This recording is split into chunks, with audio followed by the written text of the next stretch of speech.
I must be an idiot putting up with all this damn foolish school politics. And with students who make me feel like I'm interrupting their MTV time, shoving literature down their throats. I do all this, and I still have to scrounge to provide a little something special for my own son. If you're interested, we do have a full-time position open for an associate editor. Me, an editor? Well... Yeah, with your eye for quality writing and your knowledge of literature, who better than you? And a starting salary isn't too bad either. $52,000. Well, thank you. I'm very flattered, but my job is here. I'm a teacher. I'm an educator. $52,000. I'm so glad you decided to join us. It's funny how things work out, isn't it? Yeah. 15 years ago, you were that serious little girl in pigtails in the 4th row, and now look at you. You are my boss. How about the friend? Okay, friend. Yeah, that'll look better on the memos.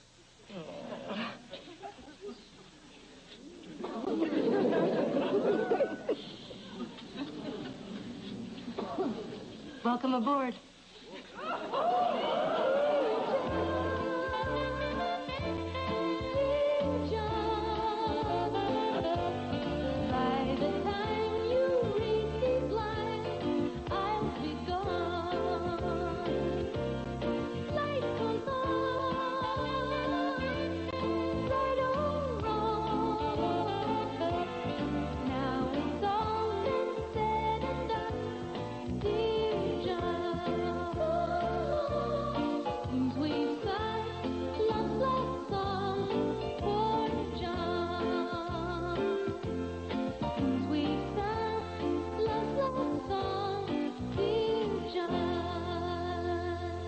Filmed before a studio audience.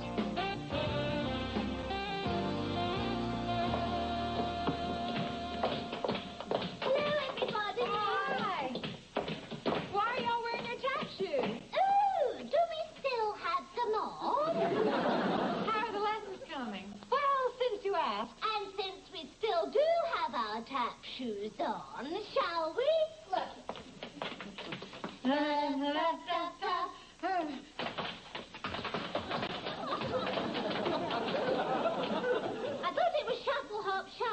I thought it was hop, shuffle, hop, shuffle, hop, shuffle, hop. Sounds like 2 old rabbits playing cards. Rookies. Now, look, pay attention. I'm only going to do this once, right?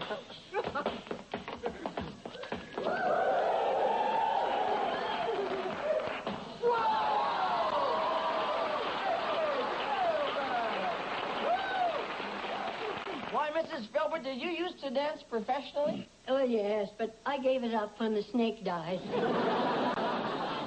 Hi, Hey, John. Well, you certainly look the very model of success. Hey, how was your first week as a hotshot editor, huh? Yeah, you take your first dip in the secretarial pool? Could you grow up, Kirk? I'm not in the mood for your dumb locker room humor. Ooh. Pretty tense for a big corporate executive. No wonder the Japanese are getting ahead of us. A little problem at the office, John. Well, it's nothing important. I'm just thinking of quitting. What? What happened? You just I don't know. started. I get the feeling that Barbara did not hire me for my editorial merit alone. What are you saying? She used to have this schoolgirl crush on me, you see, and now I think she's trying to carry it over into the office. Are you implying that your new boss wants you? Yes, that's right. Wants him for what? Look, Barbara's just got to understand that I did not take this job to become a sex object. I am not a bimbo. Sorry, John, it's just that I'm having trouble picturing you as the office floozy. Well, I am. What kind of a support group is this? I mean, you tell somebody your problems and they laugh at you. I didn't laugh at you, John. Thank you, Ralph. Because I didn't know what you were talking about. Look, for your information, this is what happened. On the first day of the job, she gives me this very passionate kiss. That suggested that she wanted a lot more. Fortunately for me, she had to go to Toronto. Oh, yeah, that makes sense. One kiss from you, she has to leave the country. John, if this is bothering you so much, why don't you just sit down and have a talk with Barbara when she gets back? Yeah, thank you, Louise. That's exactly what I'm going to do. Don't get me wrong. I love the job, and the money is great. I mean, hey, it's afforded me a chance to send my kid to Belgium with his soccer team. But I'll be damned if I'm going to have to be Barbara's office boy toy. I will. I'm going to have a talk with her, and if she doesn't understand that, then I'll just have to quit. Well, I can sympathize with you, John. Sexual harassment can be just awful. When I worked at Williams, Carlton, Daniels, and Burke, hardly a day went by that I didn't have to fight off advances. From whom? Williams, Carlton, Daniels, and Burke. And although police stories are always very popular, your submission does not meet our needs at this time. But thank you very much for submitting your novel, Good Cop, Bad Cop, the story of the two-headed detective. Yes, come in. With best wishes, signed John Lacey, Associate Editor. Oh, excuse, please. I'm having mail for you. Well, how you doing? Mladen, right? You know my name. And we only meet one time. You have very good remembering. No, memory. Oh, memory. Yeah. So many new words, new names. Sometimes I feel so stupid, Mr. Lacey. Oh, Lacey, yeah. Nah, don't be embarrassed. I used to have trouble remembering names myself. Till I learned this little memory trick. Now, look, you want to remember my name, right? Okay, just picture me doing this. Tying my shoelaces. Laces. Lacey. Oh, I get it. If I want to remember something, I put picture with it. Exactly. Oh. Let's try another one, okay? Let's try to remember the name of the Japanese gentleman who works next door. Oh, very hard name to remember. No, not really. Do you know what a pawn shop is? Oh, sure. That's where you hock a watch when you're not having money. Now, when you want to remember his name, just picture him taking the engine from his car to a pawn shop. Pawn shop, car engine. Pawn shop, car engine. Got it. Mr. Hakamoto. Hey, there you go. That's very good. Thank you very much, Mr. Lacey. Lacey, yeah. Oh, that's all right, honey. I don't need an appointment. Hey, there's my pal. Whoa, John. Look at this setup. Ooh. What are you doing here? I brought you an office warming present. Oh. Well, what is it? It's a paperweight. Oh, well, thank you. Yeah, but not just any paperweight, John. Check it out. That is a piece of the Berlin Wall. Kirk, this is plaster. Of course it is. It's a piece of Irving Berlin's wall. I grabbed it just before the place went condo. Right. John, I also wanted to talk to you about publishing my autobiography. Your autobiography? Yeah, that is the story of my life. I know what an autobiography is, Kirk. Good. Then I've come to the right place. Every publisher in this town is begging me for that, John. But I've decided to give you the first shot. That is the untold exploits of one honest, humble champion of democracy. Kirk Morris, A Life.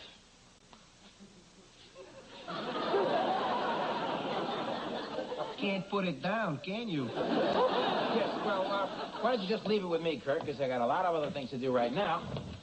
Oh, I'm sorry, John. I can come No, back. Barbara, it's okay. This is my friend Kirk. He was just leaving. Oh, yes, right. I don't want to be late for my lunch with Ernest Hemingway. But Ernest Hemingway is dead. So's disco. But I still do it.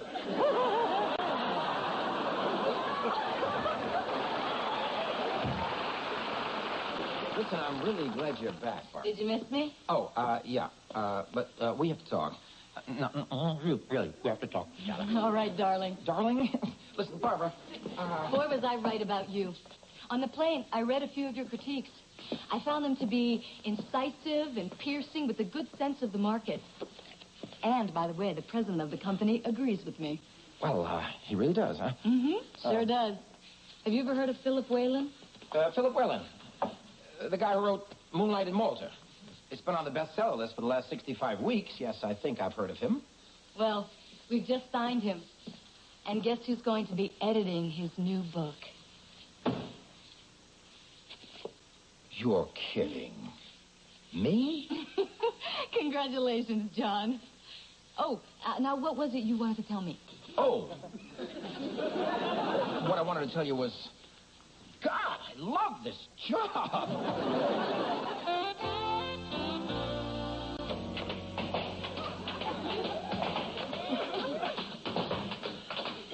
Oh, look who's here. The Clydesdale sisters. Wow, they already got a stage name. These two ought to be pulling a stage. Kirk. Well, Kate and I were going to show you a little routine we worked up. But if you'd rather, we'll never, ever mention tap dancing again. I can live with that. So before we start group, I could do with a cup of coffee.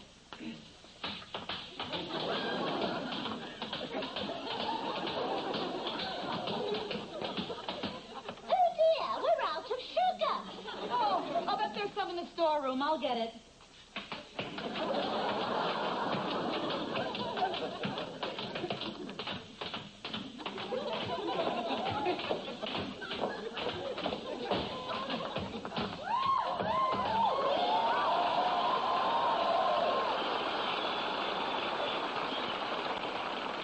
So, Ralph, did you ever see that movie, They Shoot Horses, Don't They? Hi, everyone. Hey, there he is. Hey, John, how's the publishing game going? Oh, the publishing game. Well, it's just great.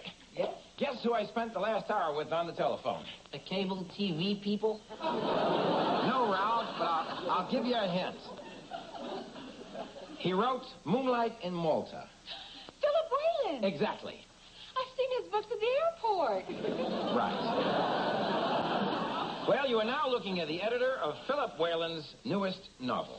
Well, congratulations, John. That is exciting news. Yes, you must have straightened out your little problem with Barbara, Problem? What problem? Then it's resolved. How did Barbara react when you told her you refused to be the office bimbo? Well, actually, I didn't tell her. All right, John, I am proud of you. Can we take this to mean that you and your boss are doing a little after-hours corporate merging? No, we are not, Kirk, and I really resent that. Besides, Barbara and I are both single, and if we should decide to start seeing each other socially, what's wrong with that? He's bonging her. Now, look, what I do with my personal life is my own business, and you shouldn't expect me to have to discuss this with all of you. That's true, John, but don't do anything to get in the way of that book I wrote for you.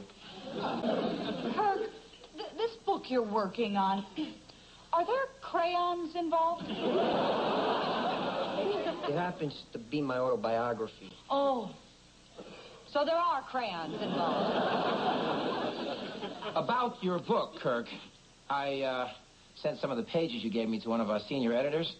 He said it was a gripping, riveting, larger-than-life story that was a surefire bestseller. What did I tell you, John? Does that book describe an exciting life or what? Oh, he said it was an exciting life, all right. Unfortunately, Lech Walesa already lived it. Lech who? Walesa.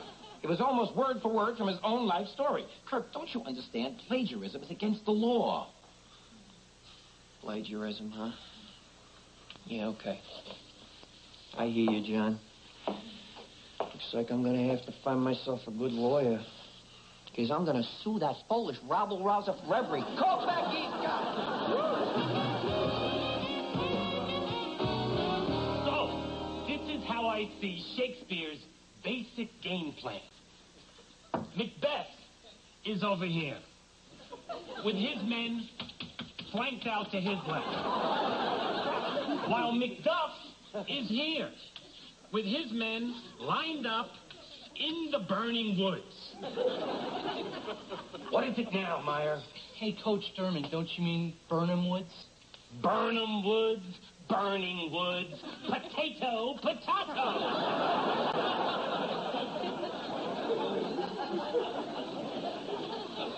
So, Macbeth sets up in a slot right. Calls a few audibles, but Macduff goes for a bliss. Throws Macbeth for a big loss. Then Shakespeare kills everybody else off. And finally, he brings the three witches back for a big post-game wrap-up. All right?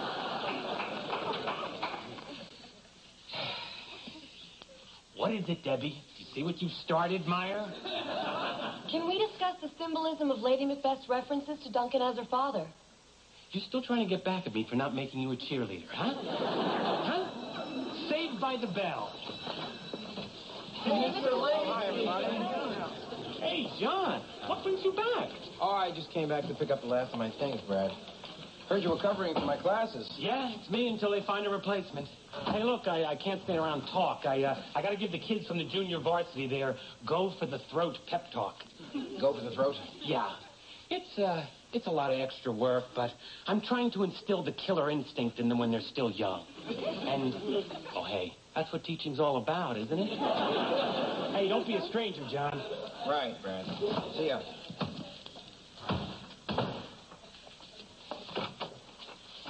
Mr. Lacey. Oh, hi. Stretch. Oh, Stretch.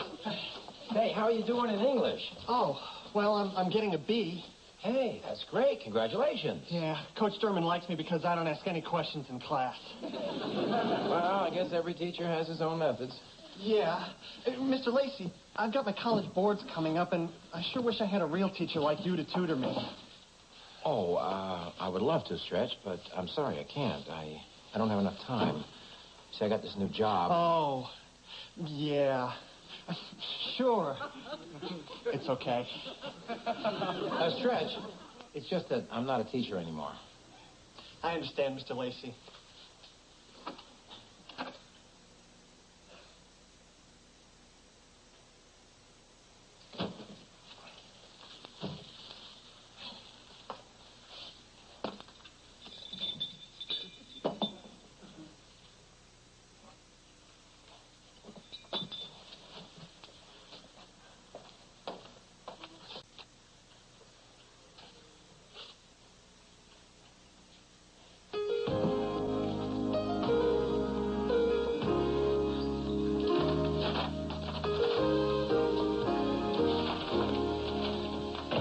Mr. Lacey, I am so happy. I am blowing up with pride. And I am owing it all to you. Well, that's wonderful, my lad. You are looking at brand new American citizens. Congratulations, but why are you thanking me? Oh, I tried to become citizen before, but I never passed interview. So many things to know about your country. Oh, like the branches of government. Oh, so this time, I use your memory trick. I picture a big tree with 3 branches. Yes, go ahead. On the first branch, I see bench. Yeah. Who sits on bench? Judge. Right, the judicial branch. Right. Very good. And on the second branch, I see big tree house with all the congressmen and the senators. The legislative branch. We think alike, eh? Now, on the last branch is bush. And on bush is bird. What kind of bird? A quail. Aladdin, I'm very, very impressed, and I'm very happy for you. Thank you, Mr. Lacey. Welcome. So am I. That was a very smart thing you teach me, Mr. Lacey. You should be a teacher.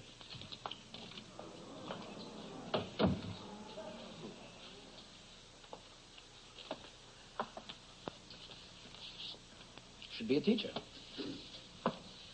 Funny kid, huh? John, guess what? I have got some great news. I just got a phone call from Philip Whalen. He saw your notes on his manuscripts, and he loved them. He said from now on, he would like you to help him with all of his books. Really? Uh-huh. He wants you almost as much as I do. Hey, what's the matter? You should be the happiest guy in the world right now. You should be dancing on the desk. Yeah, I know. I guess I should, but, this guy keeps looking over my shoulder and telling me I'm in the wrong room. What are you trying to tell me? You don't want to go back to teaching, do you? I guess I do. Like it or not, it's where I belong. You see, Barbara, I'm a teacher. And although I'll be going back to longer hours and a lot less money, it's what I gotta do. This may be hard to understand, but there's nothing like that moment when you look into a student's eyes and you see that he's got it.